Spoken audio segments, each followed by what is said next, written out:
But okay, so now with the line at least gives you some way to be able to start some burst potential as well. It's even better combo with the Darks here. So still haven't given away too much just yet, at least in regards to Naga. Mac Ember Spirit, we get that as well. I mean, again, the fact that they haven't really enabled this, sorry, is disabled the right word? The Dark Seer is a big issue for mine, because so much of, like you said before, Polaris's draft is just about playing around this Dark Seer.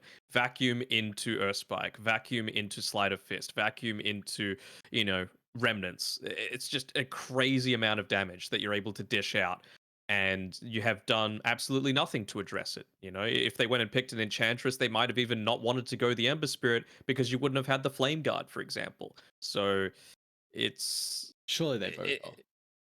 I mean, I probably would.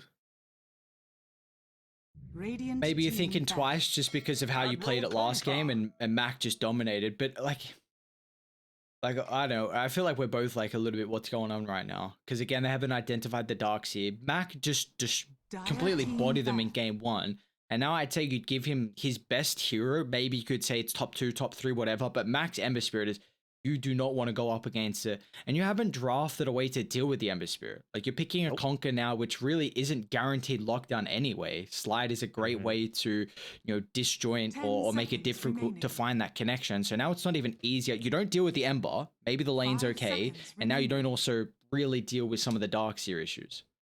They did make Flame Remnants cast point 0.1 seconds now instead of 0. So there's that small little window now you can actually look to stun him, which is nice. And I guess I will say, like, with the Conquer, the X is nice versus the Darkseer. That's the one thing to say, that you really want the instant disengage through like blinks to get away from like X or Glimpse, whatever that be. So yes, you're really fast, but you still have a long catch range for the Conquer. But nice team fight from Omega. They're looking to try and close this out with their win condition now in the position 1. And I still think that this could be a Naga 4, honestly. Like, why else would you pick a Naga Darkseer in the first phase? Like, it has to be because they want it to play together, right? Well, I think this is a Lion 5. Like, I think you're either you're definitely either looking for your 1 or your 4 here. Like, you do not pair the Lion and the Darkseer together. Is there anything really showing you why this shouldn't be a Naga 1?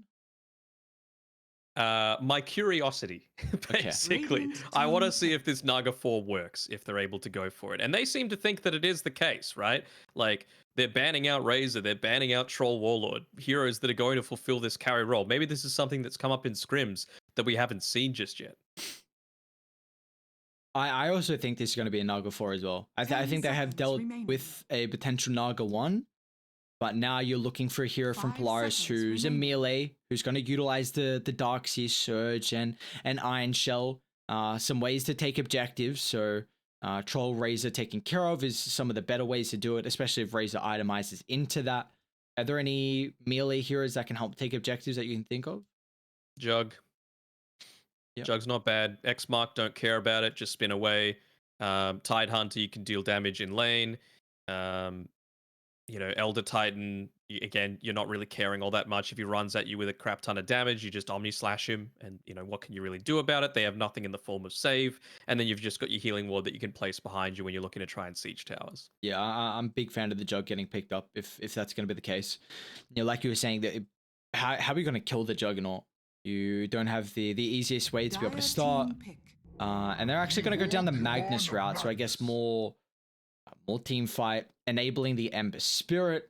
And it's something that Natsumi's picked a little bit before in that position 1 role back when he was playing on Neon. So I wonder if they'll go for that, or if this is a position 4 Magnus, because again, at least it's a melee hero, right? And you can look to get some skewers going on. They end up going a Juggernaut themselves on Omega's side.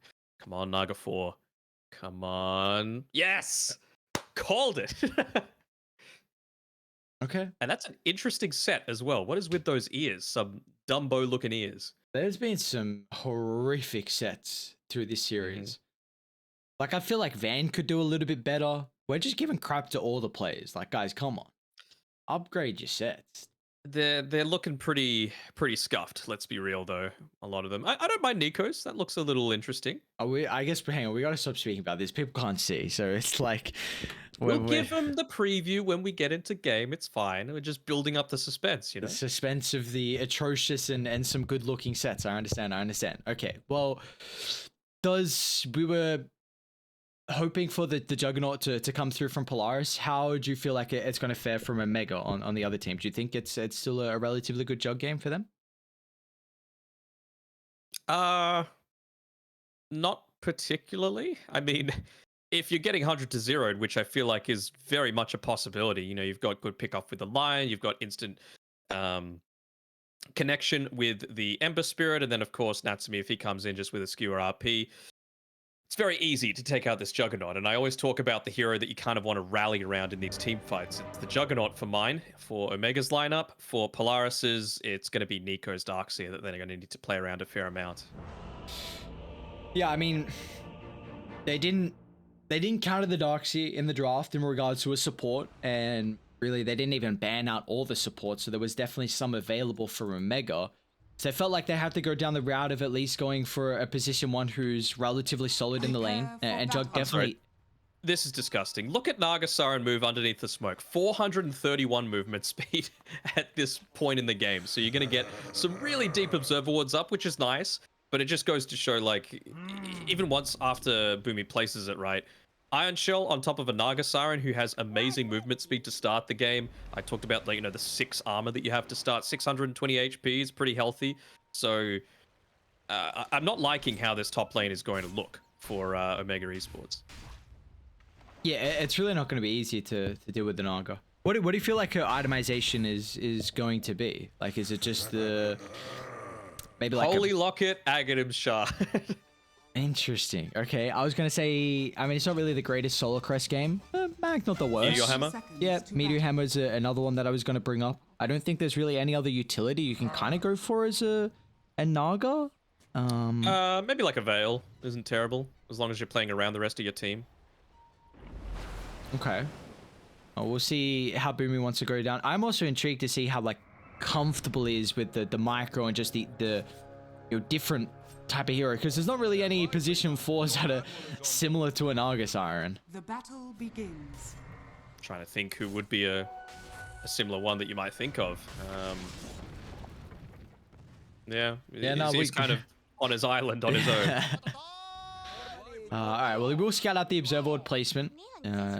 We see the importance of always one of the supports, you know, kind of running around the mid lane, just scouting out to see if the tower gets the hit in, so they should have the awareness that there's where the Dire Ward is positioned at the moment. But I do think Prince is going to have a relatively good lane. I mean, you could just Blade Fury down the creep wave. You can kind of play around that. Your base attack time is nice to trade versus the Darkseer, but you know, apart from that, I still feel like this is a really, really good Darkseer game. It's a pretty damn good Darkseer game. I mean, Zenki, you can see here, he's prioritizing making sure a lot of these illusions get removed from the equation, but it's still going to be with enough time to make sure he's blocking up as many camps as possible. 1 camp blocked, 2 camp blocked. Don't even need to use any kind of Sentry Ward to make it happen. At least he'll get the D-Ward off on the Observer, which is nice, but yeah, certainly not an easy time for himself. And the other side lane, Natsumi's taking a bit of damage at the moment. We've seen this Snapfire and Tide Hunter actually have really good lanes so far today with all this minus armor. Once again, Aaron coming up with a Blight Zone. So I'm going to be paying attention to how Natsumi can deal with the heavy minus armor that they have. And you know, so far he's done that in regards to the 3 iron branches. And oh, what a beautiful play. Locks Van underneath the tower with pretty much the extra hero in the objective. That's enough to bring down to the Tide and secure first blood. All right, nice little start there. Boomy, he's already been able to use all that movement speed to pull the creep wave back underneath, between the tier 1 and tier 2 towers. And that just leaves Nico up here. He's level 2, so he doesn't need to be all that concerned about getting solo killed by Prince. If he uses the Blade Fury, it's just as simple as a surge and run away. Be careful about his courier though, holding onto the boots of speed. Nico might be able to find it actually. Be a huge car if you pick that one up there. Prince will just keep that one alive. So looks like he's getting a decent amount of farm up top, but once these levels start to be picked up from Nico, who be a little careful though. Zenki was able to get a good amount of the creeps there from that second wave. They obviously, with the creep wave between the tier 1 and tier 2 tower, Boomy wasn't in position to be able to get the secondary camp block up. See, there's that extra level in the Iron Shell, so it gives it a little bit more difficulty for Zenki to man fight. He's gonna have to rely on Prince Swing or Nova, but that will do absolutely nothing as Boomy, with his movement speed, like you were highlighting, is just able to easily chase him down and secure a nice kill for Nico. Oh, Natsumi was going for another skewer back underneath the tower. Even CML looking to try and follow up on that with the Earthspike afterwards, but just slightly out of position. So, you know, despite the fact they were able to get the first kill there, there's a few more opportunities gone missing. CML might be in trouble. And the pings come through an instant, they jump, and an even better combination as Natsumi swings from afar. A knockdown Snapfire. Oh, they're going to push back Van as well. They pretty much deny a couple of creeps away from Van, so all things considering, Polaris, a nice sequence of events. Oh, not if they lose their creeps, okay. I'm grateful to you. Really nice reaction there from CML as well, making sure to save the Earthspike until the Mortimer's, the Fire Snap cookie was in the air. So it prevents the death there, very important. Although Natsumi is getting gone on a little bit. He's got his magic wand available, so in an absolute emergency, he would have been able to skewer back underneath the tower. Prince? Might be in trouble, Aaron's actually. in a little trouble as They're well. gonna dive. And we'll go back to the bottom as Aaron, a couple more right clicks and CML will find it. Yeah, going through Van's a bit more of a difficult task, but you just see, like, we've seen a lot of games so far where it seems the lanes have been pretty goddamn one-sided. Yeah, and I feel like, you know, teams are kind of putting themselves in this position a little bit here just by not necessarily not responding to the hero matchups that they're up against, but not respecting what teams like to play. You know, the Mac Ember Spirit is always something that you need to have in the back of your mind, and you know, he's showing you why. He's going up against a Kunkka, one of the strongest laners in the entire game, and he's already got a slight net worth lead. He's even gonna get the bottle refill. Yeah, help out even more here from Boomy. And his rotations, I mean, Conker's going to be more reactionary to the side lanes. They're actually going to bring Conker down okay. I didn't think they'd have the control nor the damage, but Mac with 3 points of lane guard is enough to go through. And Snare, what's... 2 points instead, 3.5 seconds. Wow. It's kind of nuts. Okay. Yep. The range isn't great. That's the big difference between a lot of these other stuns and Ensnare. And of course, it's not a stun, so you can still be casting things. It's not like a Hex as well. We've actually been able to spot out a few of these camps that have started to stack up here from Zenki. So wonder if they might look to put the Ion Shell onto Boomy in the near future and look to try and steal up a few of these camps yourself. No, don't disrupt this, Boomy. Let him stack. This is the play. Let him stack, come through, take them all. He doesn't know. Oh, yes. More gold. I mean, and they've got the vision as well, right? So you know if the Kunker's looking to make that kind of rotation through to take them. So Darkseer, Ember Spirit, both of them are perfectly capable of taking a lot of this farm off the map. And wouldn't you know it, look who's making his way slowly through. Bottom lane. Man, we'll end up dropping another nice kill here for Polaris. But this is a huge objective. Honestly, if they lose this stack, very worried for how they can position themselves in these early items to hit back. Oh, Prince is stuck on the high ground now too. Yeah, there's no if about it. They have lost the stack. They've lost a courier. They have a 1,000 net worth disadvantage. Not the worst, but definitely could be going so much better for them considering how much emphasis has been spent on being able to build up these stats. The fact that it's only 1,000 at the moment is a little bit surprising. I mean, Jug has free farmed. We were saying that this matchup should be pretty solid. It's going, what is behind about 500 gold. Bottom's not the greatest either, so I guess that's where the difference is. It's another kill. Natsumi, he's still holding onto the RP as well. Not that they'll need it for Van, considering they've kind of blown all their damage to clean off the Snapfire, but they're just outplaying a lot of these side lanes. It's incredibly rare that you want to use an RP solo on a Tidehunter anyway. Like, if he's getting towards the top side of that Kraken Shell threshold, he can just immediately burst out of it, and then you're using it for, what, 75 damage? So I feel like you want to use it on a much higher priority time. Were you watching Boomy? Nah, what happened? He was just chilling with Iron Shell, the medium creep camp, and Zenki was just on the other side of the tree line. Maybe he knew what was happening, I'm not sure, but that's just two pretty much full camps of stacks completely wasted now. Yep. He knows there's another one there as well. Dude, Boomy, relax, man. At least give them something. These guys need some. He's gonna get the observer ward as well. I mean, more than likely that'll cost him his life. I feel like it's, about time with how aggressive he's been posturing across the map, but we see what they're getting out of it. There's no chance. Okay.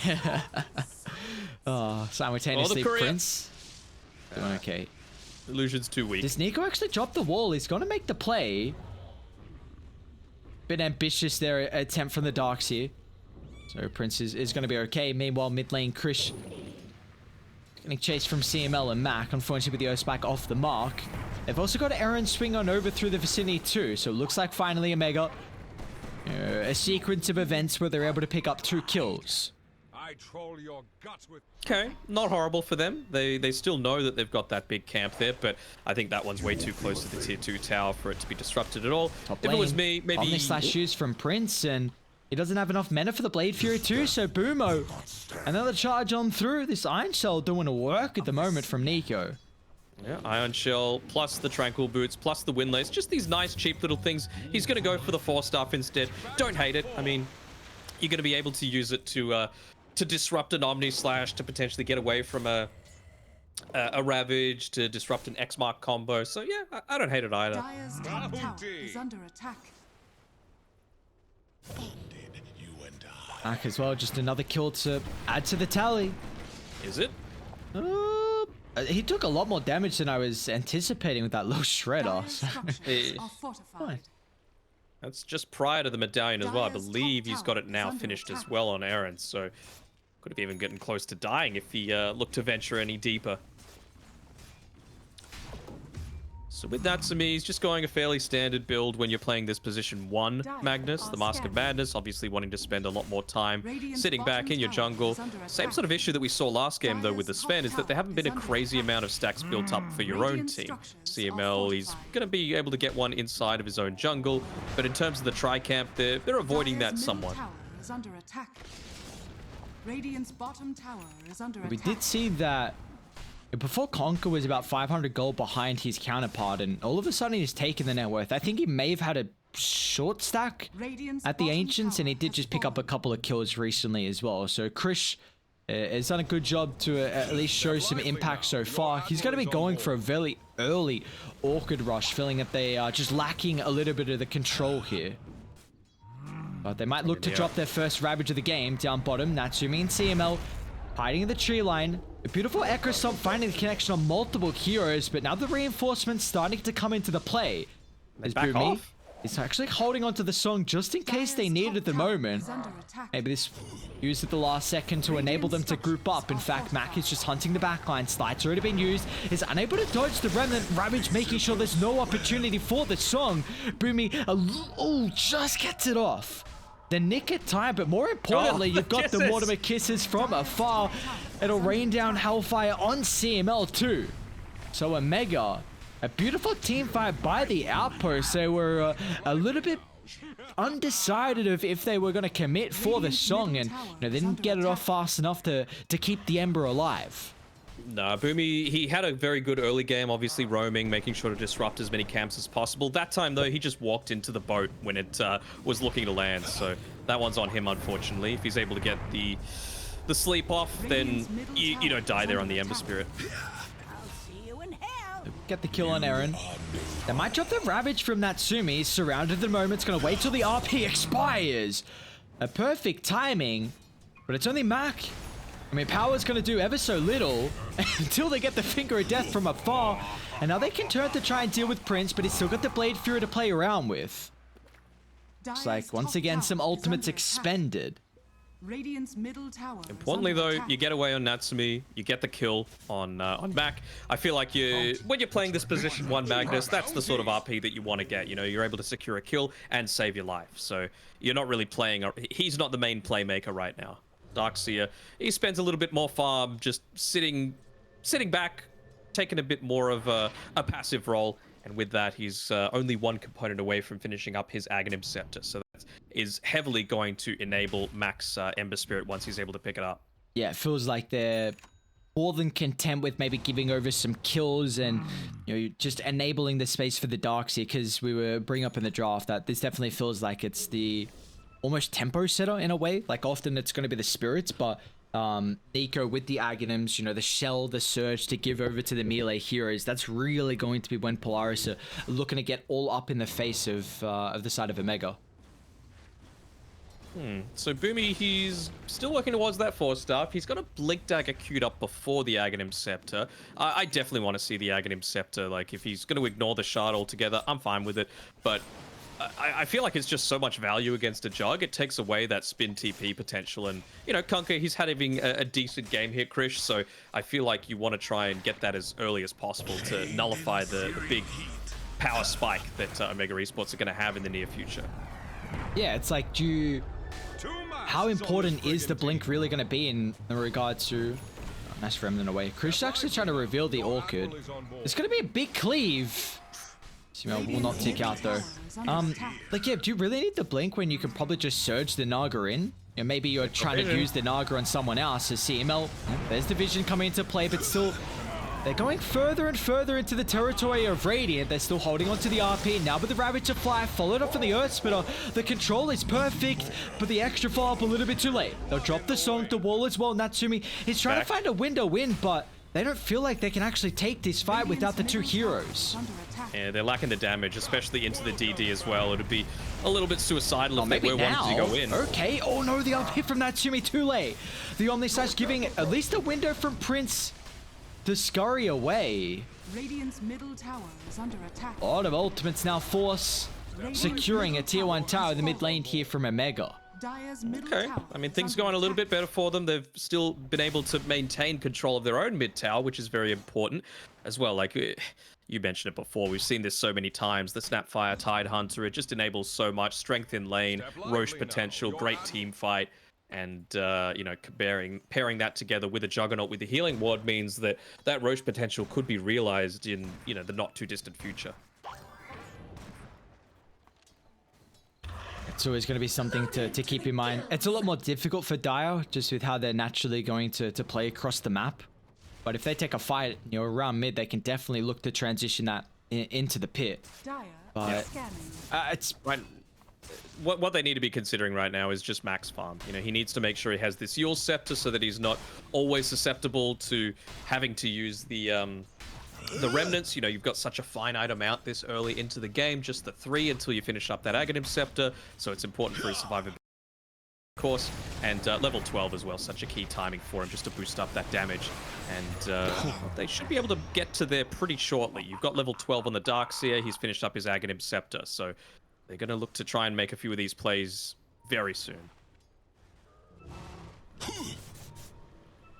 See where they look to make the play. Some Grey Wards up top. That gets away. He's nearly got the... Oh, they're going to drop the wall, in fact. They don't have any way to hold them in just yet until Nico gets in range, but another wall that doesn't really give them anything. So this is now a big kind of window of opportunity that they miss on Polaris. And, you know, Krish once again posturing super aggressively. He's got the artilleries raining down, even the Earth Splitter. So this time it's actually Dire. Use a sequence of ultimates to bring through one of the cores.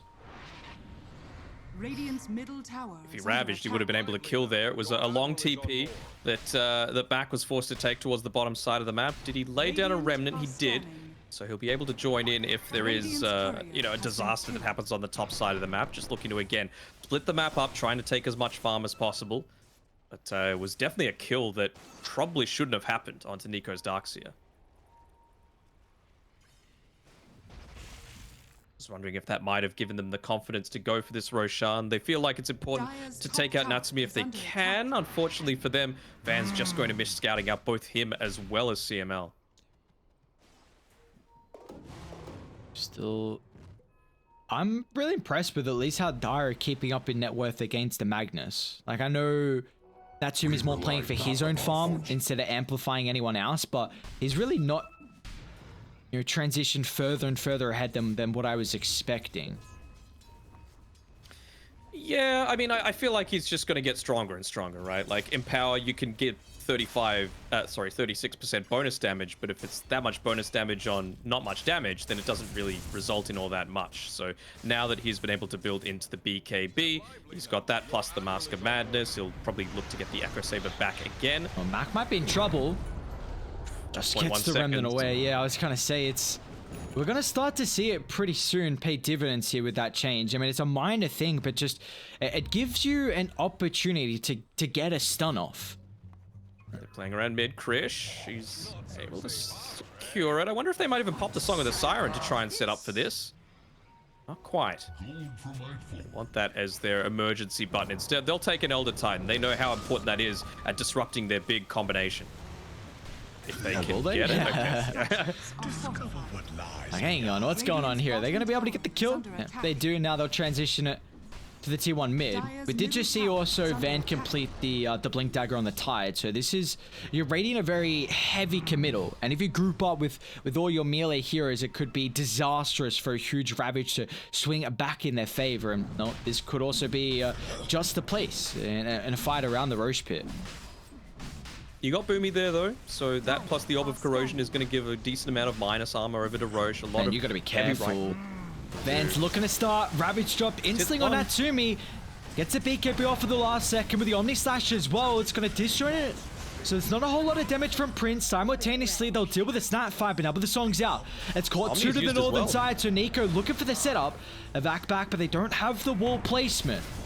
Still targeting through CML, who'll get a little bit of distance away, but the X not really doing a whole lot to retreat.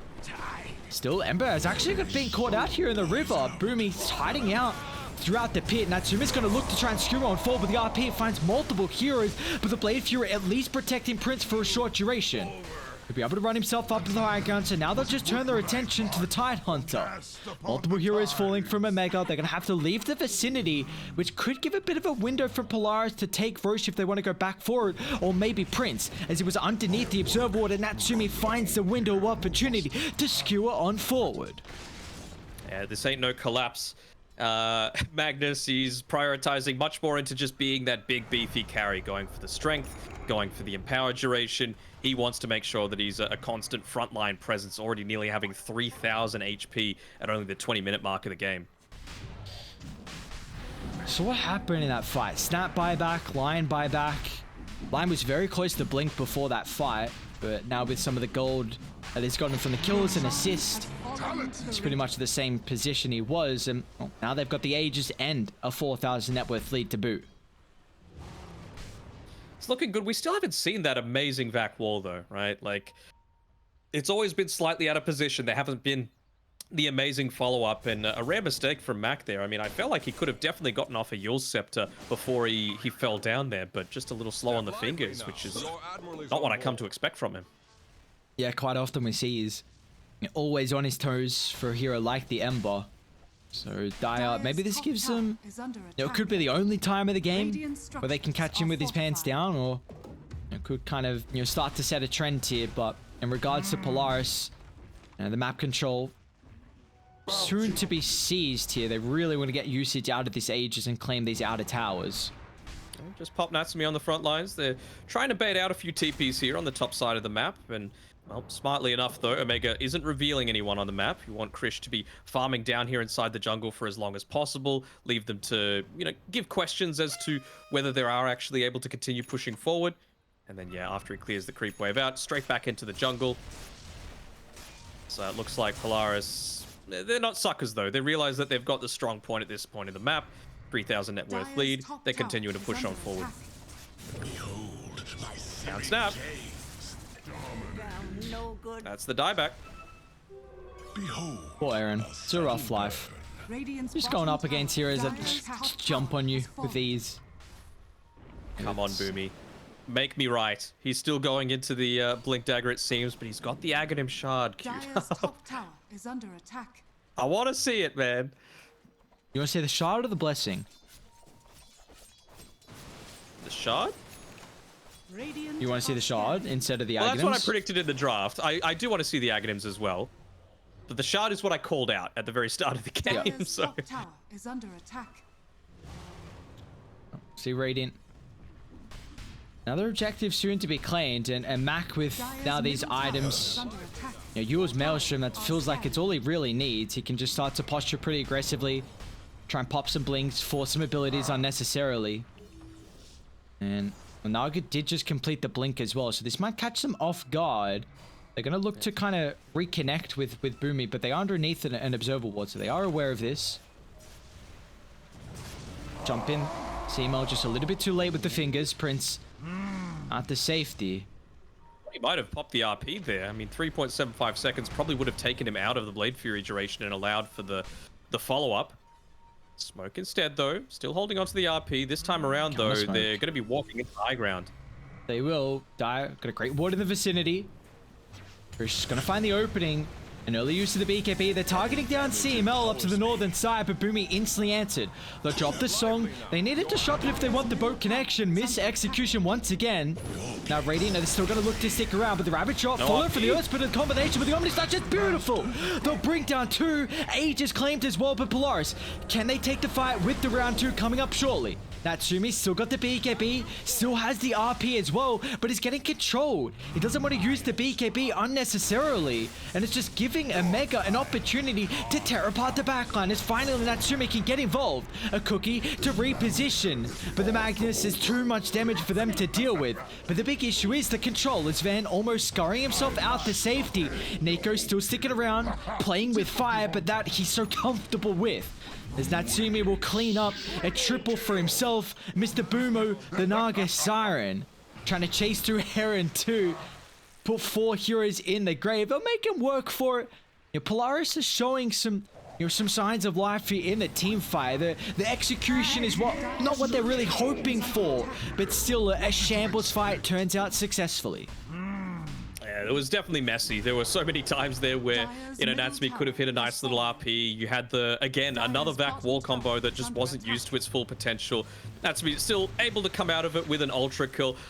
Didn't quite see it until this point, but he's got over a 4,000 net worth lead over his next closest competitor. I mean, I'm assuming that's what you were kind of hoping for when you see this POS 1 Magnus? Kind of similar to the Alchemist? Dire's bottom tower is under attack. Yeah, I was honestly really impressed with Christian Prince with how they were able to keep up with that farm through the first 20 minutes or so, and then Not anymore. Yeah.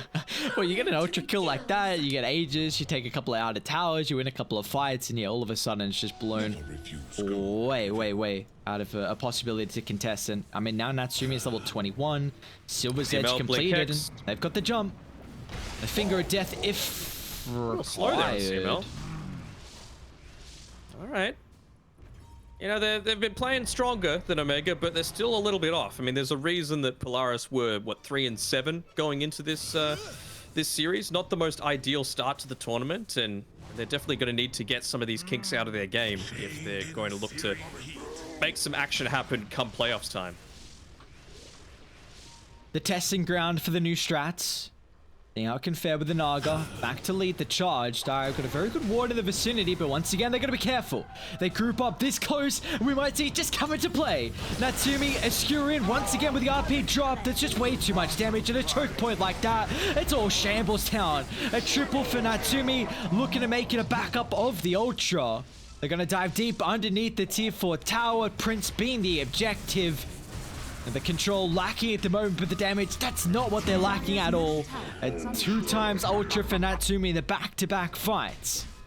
They do have Glyph, but you also have to contend against this siege creep in the mid lanes. So Glyph, good value to be popped here. Maybe might wait for Zenki to try and delay it out a little bit further. But yeah, again, it just shows the value of being able to fight around that choke point. Finally, we get to see the full combination used all together. And I can understand wanting to use the Omni Slash to try and turn that around. You probably would have died much sooner on the Juggernaut if you didn't.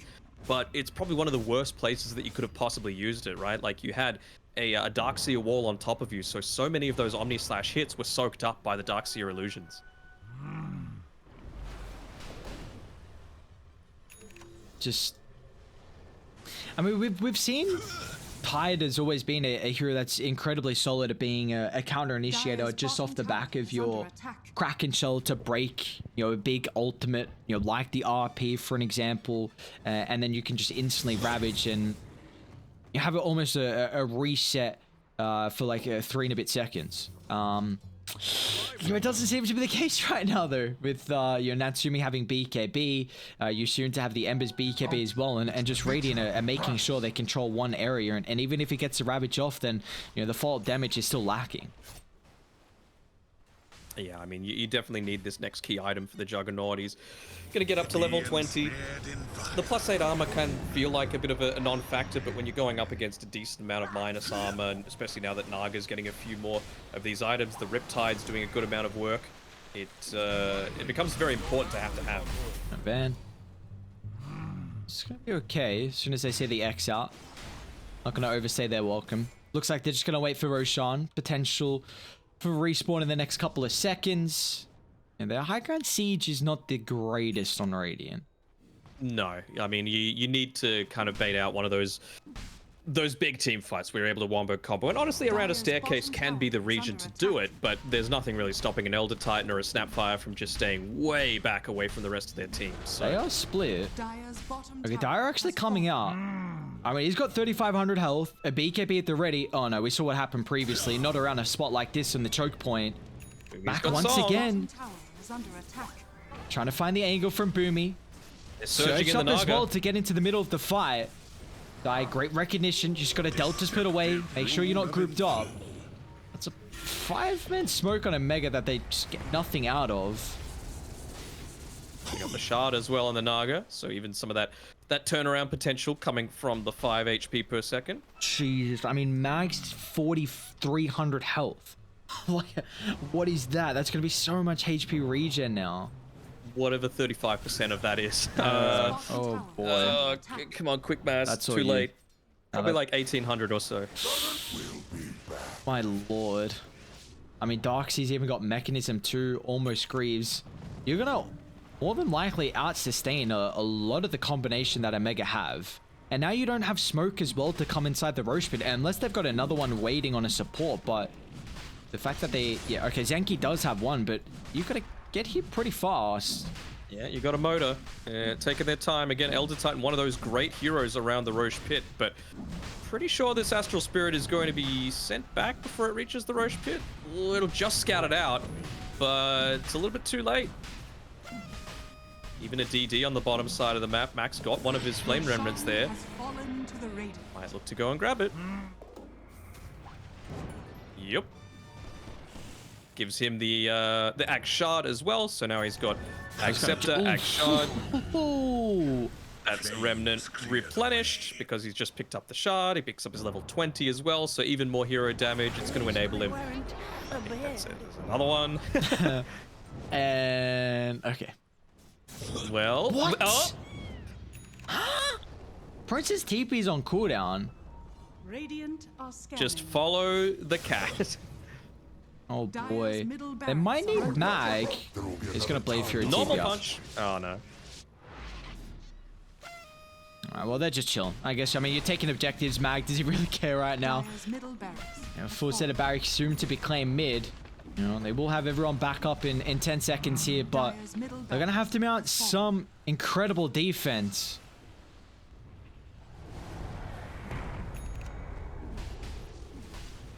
It's not gonna be easy Dire's at all. bottom tower is under attack. He's trying desperately to be able to keep this next item. It's the second ultimate orb. They still haven't been able to build up into the Skadi just yet.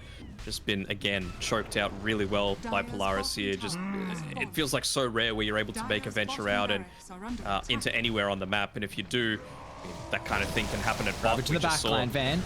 Looks to disengage and bring them down. Nico's the target with the Greaves. Omni Slash is going to be able to secure with a kill. So good start to the fight. Torrent Storm giving them space to be able to reset their positioning. A 1-for-1 with the buyback coming into Frey.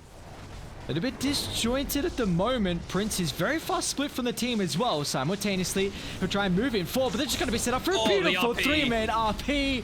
Natsumi cleaving them through once again, and simultaneously, Mac is doing what Ambers always do, just dealing with the backline supports. Another remnant on aggressively to secure the fight and secure the game. 5 down on the deck, and, well, Polaris... Yeah. Interesting strats coming out from them. Dire structures are Interesting fortified. strats. Boomy didn't use his Song of the Siren during all of that, which I thought, Under attack. especially when the Darkseer is looking to go down, he was able to pop the mechanism. Ends up using it just to heal up Mac a little bit here. But yeah, I definitely think they could have probably saved the Darkseer if they were looking to use it. GG eventually called, and well, much more productive day for Polaris this time around, even going for a cheeky fountain dive to finish things off. Yeah, productive is definitely, that's definitely one way to put it. It's a much needed series victory as well for these boys, considering, you know, like we're saying, they didn't have the greatest success yesterday. So at least being able to come back and take it 2-0 and try out a cheeky new strat as well. Yeah, that's the thing. Like, it's not just the win; it's also being able to test something in a true tournament environment. I was thinking, oh, I hope they're not getting a little bit too far into the disrespect side of things. It still felt like Boomy wasn't 100% sure of exactly what items they were able to get in terms of being able to be effective at the certain key timings that Polaris had for their other heroes. And it has to be said as well, they weren't perfect either in terms of, you know, comboing everything together. So there is certainly a lot to work on. But the important thing is they got the victory at the end of the day. But I'm sure these guys aren't arrogant enough just to think that because it was a win, it was nothing that can be fixed. Yeah, definitely, without a doubt. I think there's you know, still a lot of signs here for Polaris. I mean, we're saying they 2-0, they looked incredible, but there's definitely... Let's not say incredible. They looked good. They looked good. I thought they looked incredible. What do you mean? Hang on, they have looked looked today. incredible. They have looked incredible in the past. I don't want to say they were incredible today. I thought they looked good today. They were good enough to get a 2-0 in very clean fashion, but there were a lot of mistakes that were certainly very avoidable. Okay, I'll take back the incredible. Where do we want to put it? A good is like it's just I don't know. I feel like that's not enough. There's got to be something down incredible. Good is like a 7 out of 10. That's 6 or a 7 out of 10. Incredible? That's fine. Incredible's like a 9.5 or something. At least a 9, yeah. Okay. Well, there's somewhere in the range of 8. Ooh, superb. Could we finish with superb? Great is 8. Good is 7. I don't know if I agree with your metrics here, but regardless, Polaris, yeah, beautiful, superb, good, great series from them. Whatever the case, they looked really good here, and for us, that's our 6th day done of the group stages for the BTS Pro Series 9. Tomorrow we're gonna have 3 more series starting off at the same time. Kicking off, it's gonna be Neon versus Yangon Galacticos, Execration versus Omega, and then Enigma Galaxy C versus Army Geniuses. So 3 more incredible series will be breaking out for our entertainment tomorrow at the same time for the BTS Pro Series 9.